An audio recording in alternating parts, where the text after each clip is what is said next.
Hey, everybody. Thanks for hanging out with us. This is Jeremy Osterberger with BIC Magazine, and I'm excited to be hanging out with Karen Vilas, president of Fortress Protective Buildings. Fortress Protective Buildings are blast-resistant buildings constructed from modular components that provide design flexibility as well as multi-hazard protection from fragment, overpressure, thermal, toxic, and extreme weather events. Karen, thank you so much for hanging out with us. Thank you for having me. Really excited to be here today. Awesome. So I know my quick intro into what Fortress Protected Buildings is doesn't cover everything, but I wanted to dive right in. Tell our folks a little bit about Fortress, maybe a little bit about Baker Risk and how things sort of came together over time. Yeah, so backing up a little bit, Baker Risk is a 35 plus year company that's mostly a consultancy, but does things like testing and research and development as well. Me personally, I've been with Baker Risk for about 16 years, and my background is in facility siting, both consequence and risk basis. And through that work, traveling all over the world, visiting hundreds of facilities, what we found is there wasn't really a great solution to tell our clients to buy for when they need people to be in high hazard areas. So there are blast resistant buildings. You can get specialty designed buildings that do protect from multiple hazards. But there was no modular solution that could be quickly implemented. And so over time, we decided that this is something our clients really need, and Baker Risk decided to spin off Fortress Protective Buildings, which is designed to provide that solution to the market. And a little bit interesting background on Baker Risk. Talk a little bit about the founder and how Baker Risk, even developed from his background. It's interesting history there. Yeah, we're really proud of our history. So Wilfred Baker started Baker Risk in 1984 as basically a garage retirement project. So at that time, he was working a lot with the US government and military, looking at explosions and effects from explosions. And as he hired more people and got into that a little bit more, the natural next question is, well, what happens to structures and people within these structures in a blast event? So Baker Risk began to build out our protective structures groups to really look at buildings, both in terms of how they would respond to a blast, but also in designing to protect from blasts. And then the next question is, well, what happens in the process for that event to happen? What does that event look like? And so then Baker Risk built out the process safety section. So really that's how the three main sections of the company developed over about a 25-year period. And we're where we are today, 35 plus years in. Oh yeah, that's really cool. Yeah, interesting. So Karen, I want to get into a little bit about what made you, right? We talk about your background. You and I have met in the past and communicated. I want to hear a little bit about how you became the leader you are. I want to talk about a little bit about your sports background, even going back to high school. You were recently inducted into the Morgantown High School Athletic Hall of Fame in Virginia. So that's impressive. Talk a little bit about that. What led you to your role today? And what about your background, even dating back to being a younger person, led to where you are? Yeah, so I grew up in Morgantown, West Virginia, and I had parents who had two full-time jobs, but we also had a working farm. So from the very beginning, our family was all about hard work. It's schoolwork first, then chores, and then sports. So that's kind of the way I was brought up in the focus of my life over the years. My best friend growing up was my brother, because we did live in the country, so we did everything together. And that meant a lot of time playing sports, from everything from basketball, baseball, to him making me put on his football pads so that he could have tackling practice. So, so exposure to a lot of different sports over the year. As I got older, I focused mostly on the longer distance running, so cross country and the mile, 2 mile and track. And then I always played basketball all the way up through high school. And so in those positions, I became a natural leader. So when you're working in sports or playing sports, you all have the same goal, right? It's to win, it's to do the best that you can do, both as an individual and as a team. So that's always a pretty clear goal in mind. And I try to implement that into the work environment as well. So as a company, if we can define who we are and what our ultimate goal is, that means that everybody is making decisions to benefit the company. So that's really how the leadership plays in. Yeah. Nothing says sibling love like being put into football pads and used as a tackling dummy. I know. Good thing there wasn't easy video filming then. Otherwise, you guys might have some clips of that. Nice. Yeah, sure. Yeah, I had three sisters and a brother, so I know a little bit about that. So so how about basketball? Were you what were you, a point guard? What was your position in basketball? I was a point guard. Very interestingly, our my senior year, we were state runners up. So we came in second to a team that had 3 people go on to play in the WNBA. So I'm okay with losing to them in that situation, but that team was very young. And so leadership became an important part of my role. We started 3 freshmen, 1 sophomore, and then me as a senior. So that was a really interesting and dynamic group to play with. Yeah, I can relate a little bit. I played catcher my whole life in baseball, and what I loved about playing that role is I was kind of the coach on the field. And if you think about everybody's looking my way on the field, I love that. I love my relationship with my pitchers, so I can relate somewhat on a little bit about my background as well. Yeah, great. I love it. Yeah, so many lessons through sports, and it's probably why I watch so much of it now. Right, that's what makes it all exciting. It's hard to get away from, isn't it? Yeah, absolutely. You still keep it up? Do you run at all, or? I do. I run, but now I run for me. So I run and do some hot yoga. I don't time myself anymore, which is great. Just run for the fun of it. I did run up through college though. So I ran cross country, indoor track, outdoor track at University of South Carolina, where I also got to be a team captain there as well. So interesting. Gamecock, that's cool. Yeah, Gamecock. Funnily enough, though, I support the WVU Mountaineers in football, so don't ask me any Gamecock questions. Gotcha. I got you. Interesting. Yeah, like because that's where you're from. So correct. Really cool. Awesome. Well, thanks for sharing with that, Karen. It's great. And look, in the end, we're an industry, but it's a bunch of people that make it happen. So I think people enjoy hearing about individuals and a little bit about their background to understand what makes up a company or the people behind it, right? 100%. Cool. So let's get back over to sort of Baker Risk a little bit, Karen. So, people know Baker Risk for process safety, but what other services does BR provide that maybe are less well known? Yeah, so I explained earlier in the history of the company that we have 3 main groups. So our blast group, our structures group, and process safety. But what a lot of people don't know is that we also have an arm of research and development and testing. And so that entire branch of our company is dedicated to tackling the current industry challenges from an educational perspective, and then implementing those into full-scale testing programs to help our clients better understand if something does go wrong, what happens, and then what type of mitigation measures can be used to lessen or protect people in those cases. Okay, fantastic.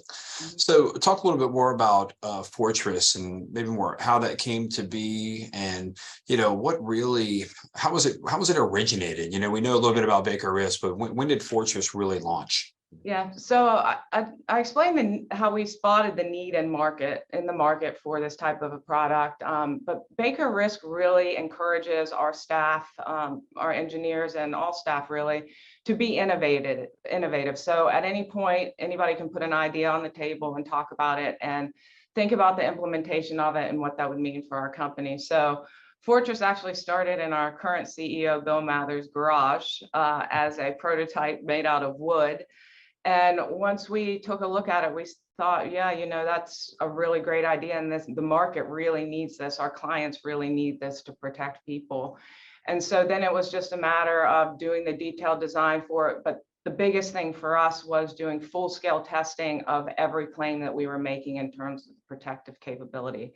So we used our 2 test facilities that Baker Risk has to do full scale blast testing, full scale jet fire testing, full scale fragment testing, as well as toxic testing, and then some various other things associated with weather. And so transitioning to that product side of things, obviously Baker Risk saw a gap, in the BRB, market, right? Is that how you would explain it? Yeah, and we've done some work with some of the blast resistant module providers in the past, kind of looking at their designs, but we had no control over how that is implemented in the field. And it's all about field implementation on whether or not you're really getting those protective capacities that you're defining in the building structure. And so for us, if we were going to put a building on the market, it was essential that we control that full process. And so we dove straight into the product market. Okay, that's interesting. It makes sense. Yeah. Tell us about the construction of Fortress and why is it unique? So Fortress is actually made of reinforced concrete precast modules. So it is not a modular building per se, and that you can't pick it up and move it. But each module is about 16 by 10 by 10 and come together kind of like Legos. So with those Lego blocks, we've quoted everything from 200 square feet to 20,000 square feet. So very dynamic within a pre-designed product allows us to very quickly get to the field where we offer a turnkey product, and within about 9 months to a year, you've got your highly protective building. Traditionally, your stick-built buildings on site, even using concrete precast panels, would take a 3 to 5 year turnaround, and that's a long time for any site to be disrupted. And they're finished buildings. Is that a good question to ask? You know, what? That's correct. So we offer them turnkey. So there's some people that are interested in just buying the shell, but we prefer to do the entire process from designing the layout all the way through to commissioning and handover. Gotcha. And what we haven't covered yet, Karen, is markets. I mean, refining, petrochemical are obvious markets. Where else do your buildings end up, or where are they now? Anywhere where there is a high hazard situation. So currently our buildings are in the US Gulf Coast and your traditional energy markets, and so oil, gas, petrochem. But they are also perfect solutions for markets like fertilizers, pharmaceuticals, manufacturing, places where there are dust explosions. So again, where there's more than one hazard present and you need people to be close in, Fortress is the perfect solution. And give me a case study, Karen. Can you talk about, a client? I don't know if you want to mention my name, but talk about a client. Give me a case study of where, your products have been successful. Yeah, so there's one refinery in Louisiana, I can't use the name, but we've now put 3 of the Fortress buildings in as operator shelters. And for them, they have a range of different hazards, but they need their people to be close into units because their operators act as the first line of response in an event. So they need to make sure their people are protected when the event happens, but are close enough that they can get out there and contain it and mitigate any ongoing damage. So they have been very pleased. Again, they've now purchased 3 of them, and we try to go back on a rolling basis and talk to the operators, get feedback on being in the buildings, and so far everybody loves them. Cool. Neat. No, thanks for sharing that. So Karen, what about Fortress attracted you? We talked a little bit about your personal passion, but let's get into that a little bit more. What makes you so passionate, and how does a leader, how do you keep your team passionate about what you do? Yeah, so for me, after working at Baker Risk for 10 years, I actually took about 18 months sabbatical and went back to school. I went to Oxford in the UK to get my MBA, and their program was designed as a social impact program. So really training leaders to lead social impact teams. And the reason I ended up in that program was I had a huge passion for driving this safety message, not just in the US, but globally, and making sure everybody was on the same page in terms of what it meant to manage risk and really make sure that people are as safe as reasonably practicable in these facilities. So coming out of that, I actually did a little internship on our UK office after that experience. And in that internship, I worked on the Fortress business plan. And in that initial market research, listening to our clients talk about how this is the product they've been looking for, made me understand that fit, that social impact need that I was looking for. And so I was working part-time in Fortress. And then in August, when the opportunity came up to be president, I jumped at the case. I love it. Yeah. That's great, Karen. Well, thanks for talking a little bit about that, and interesting. Congrats on the MBA. Yeah, that takes a little bit of effort to secure that. Yeah, thanks. It was probably the best experience of my life. Really glad to do that. Yeah, that's great. Yeah, and you feel like that knowledge and learning has been transferred to the business? Yeah, it was just enough about leadership positions and kind of the overviews of financial and running a business. So really geared towards entrepreneurship. So I feel like that was the perfect range of skill sets that I needed to dive into this position. Yeah. No, it makes total sense. Well, let's flip over to maybe some new or at least expanding markets. The path of industry to reach some of the net zero carbon goals that have been outlined has got to be expanding hydrogen and ammonia production for transport fuels. But from a safety and risk perspective, do you have any thoughts on how industry should move forward, obviously, as it relates to, protection in the work environment? Yeah, so first, I think it's important to say that I've been working with Baker Risk for 16 years, and almost from day one, we were working with hydrogen and ammonia in different markets. So these are not new materials. There's companies that are very used to handling and operating with these materials and doing it safely. So there's the history of safety out there, and it's up to these newer startup companies, newer technologies, to lean on that knowledge and implement that to make sure they're operating as safely as the companies that have been around for a long time. And the first step in that is to start early. So the earlier in your design you start considering the safety studies and safety aspects of the challenges with hydrogen and ammonia, the better off you're going to be in the long run. It saves time, it saves money and schedule in the overall project to do that kind of in that initial pre-feed design phase. Yeah, interesting. No, thanks for sharing a little bit about that. And as we all kind of navigate this marketplace and new opportunities for our clients, is always something great to discuss. So thank you for sharing a little bit about that. Well, Karen, let's wrap up. I know you got some other things to do today, and I just thank you for your time. Is there anything else just openly you'd like to mention before we wrap up? Yeah, so very exciting news on the Fortress side.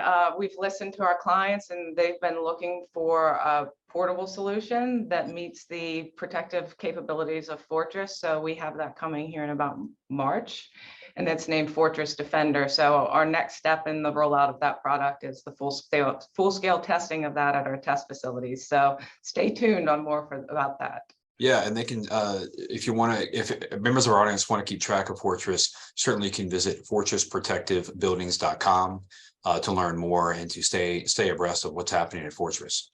That's correct. And Karen, well, thank you. I had a blast hanging out. Let's do this again. And, as there's any regulations, OSHA guidance, anything as it relates to blast resistant buildings, please know that you're always welcome to come back on anytime. All right, great. Thanks for having me. I really enjoyed it. Absolutely. And for our audience, we're so thankful for joining us. Remember, for more news, videos, and podcasts, visit bicmagazine.com. We've got a lot of great expansion news happening right now. Keep track of what's happening in industry, especially things being announced here in early 2023. Hey, folks, thank you so much for being here. Remember, it's what we do together that counts.